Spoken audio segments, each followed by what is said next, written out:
Wangkhem Assembly constituency the honorable MLA ji consecutive term ahum ji mai paga lakpigre aduga handaki term sigi oinadi handaki election sigi oinadi khwai naknaba lamba ji kana go igeni haidena satogi ngasi aiga Naknaba Haibadu aina Lising manga Hengadabanina Naknaba Haibadu Leite aduga akoigi second ga third ga di BJP ga akoigi thawale haina RPI gi candidate Dr. Nimaisan Luang di second kudingi pung kudingi party hongba adagi kendra hongba mlai Dr. Nimaisan Luang ana adusu ma kisu khara phangni aduga nabagisu madi thani khangai ra bole pa tholokoni adu ma su khara dum phangni aduna kana ga thina ga dagi haibadu di thina ga do mi si irai leiti adu maram de ju thani hemi ga humina. Thank you so much, thank you so much. Yes, akoigi expectation si Thawal district ka kendra tara lei masida nipan di congress na karani aduga atai su akoi congress ki adum expectation did lei aduga nipan di 100% akoi kagani haina akoi na asa tawjari loina na overall manipur gi oina hojiki BJP ki si akoi miyam puru magna realize tawre and at the same time we experienced in the last 5 years that BJP failed to implement whatever they had promised in the last 5 years. Moina sahi manga has promised the woman jinje moi loi soire adu praja sing khange election thandak BJP parata mirani haibasimati congress na aikoi soidana majority oigini haibagi set thajaba aikoi leire madu aiju kano to hodre knowledge le hodre hojiki si akoina election agent adagi kari kari si aikoi election ki ngasi election to bagi preparation to ringai da haitare preparation to duna koi leiringai da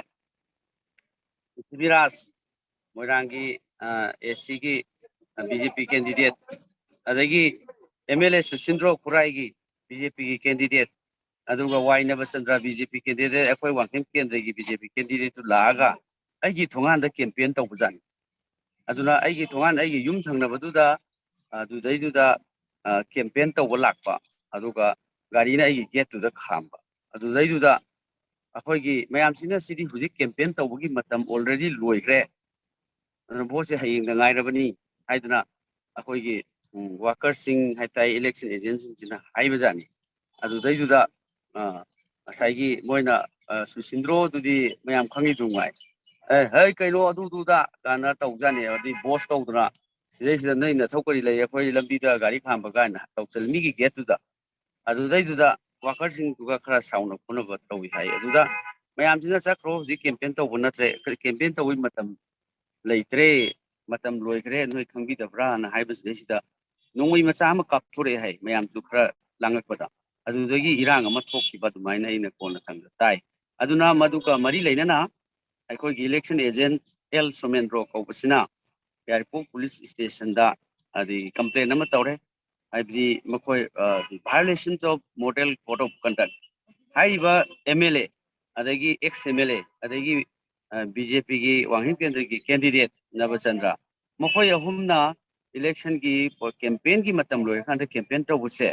election model code of conduct se violate to ne se it is very clear evidence aduna makoi mathakta election commission action lokhat kadabani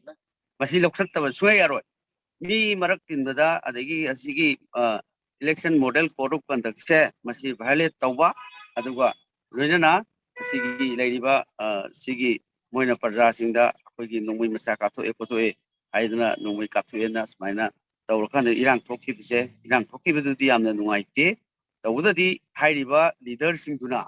lo si karino model election vote lipiba moina election model code of conduct khangdabse makhoi si illiterate person gumbana adu karigino aduda moina invite tawre akoi Wangkhem Kendra di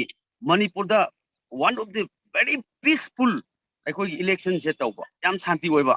aduga adi BJP ki candidate sina nampu apu tawnobo honaba si khaktani akoi Kendra di moina khanaba hore akoi leitho adum leibibdi akoi Wangkhem Kendra sida election ki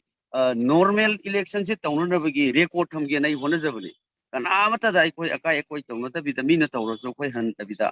tawro leibini ado ngarangi incidents though is a very unfortunate and is a very illegal nature of their campaigning there in my the residence. So aduna masi nuaite. I condemn it. Adagi madu nuaite. Sumaina